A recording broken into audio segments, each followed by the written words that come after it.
for colored girls who have considered suicide when the rainbow is enough. Welcome to another video by Theatre Conversations. Today we are doing a character analysis from one of my favorite plays for colored girls who have considered suicide when the rainbow is enough by Ntozake Shange. Before we get into the characters, let's first take a look at the playwrights. Let's get to know the playwrights a little bit better. So what's this mean that black folks could dance? Well, how about Ntozake Shange, born in 1948 and sadly passed in 2018, was an influential African-American playwright, poet and novelist, best known for her pioneering work in theater and literature that centers the experience of black women. She was born Paulette Williams in Trenton, New Jersey. Shange changed her name to reflect her cultural and personal identity. Ntozake means she who comes with her own things in Xhosa, and Shange means who walks like a lion in Zulu. Ntozake Shange's For Colored Girls Who Have Considered Suicide When the Rainbow Is Enough was influenced by several cultural, personal, and artistic factors that shaped the themes and structure of the choreo poem. Her experiences as a black woman in America, as well as her engagement with various literature and cultural movements, helped inform her groundbreaking work. Here are some key influences. Personal experiences. Shange's own life as a black woman who faced challenges such as racism, sexism, depression, and identity struggles played a significant role in the creation of For Colored Girls. After surviving a suicide attempt and dealing with trauma, she sought healing through writing. Her experiences of navigating multiple forms of oppression and reclaiming her identity are mirrored in stories of For Colored Girls. The Black Arts Movement. Shange was heavily influenced by the Black Arts movement of the 1960s and 1970s, which sought to create art by, for, and about black people, reflecting their experiences and struggles. Artists in this movement such as Amiri Baraka and Sonia Sanchez focus on the political and social issues facing the African American community, often promoting black pride and cultural expression. The Black Arts movement emphasized the idea that black art should speak to black audiences and use vernacular language, which can be seen in Shange's unapologetic use of black vernacular and her focus on the lived experiences of black women. Black feminism. Shange's work is deeply rooted in black feminist thought, which addresses the specific ways in which black women experience oppression at the intersection of race, gender, and class. Writers and activists such as Bell Hooks, Audre Lorde, and Toni Morrison share similar concerns about marginalization of black women's voices in both feminist and black liberation movements.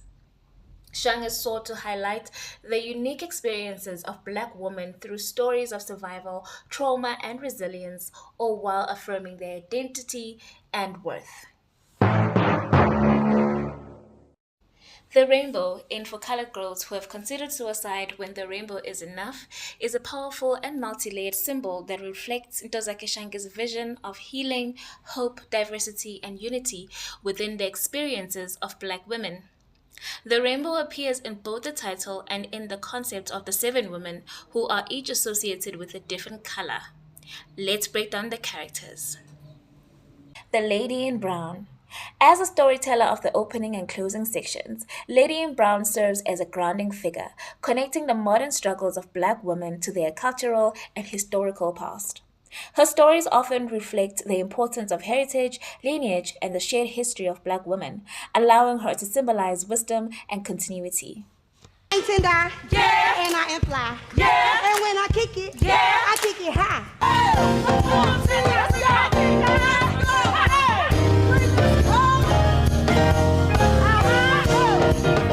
Lady in Red. She is one of the most powerful and tragic figures, representing betrayal and violence, particularly through her monologue about her lover, Bo Willie, who kills their children. Lady in Red reflects the consequences of trusting toxic love and the trauma of domestic violence. Her journey is one of mourning and survival, as she contemplates her sense of identity in the face of unimaginable loss. Lady in Blue. Lady in Blue's story deals with abandonment, particularly by a male lover who leaves her emotionally and physically stranded. Her narrative emphasizes the themes of loss, both of self and of relationships. However, her journey is one of learning how to cope with abandonment and how to reclaim her own identity. You should admit you're mean, low down, trifling, and no count straight out. Instead of being sorry all of the time, enjoy being yourself. Lady in Yellow.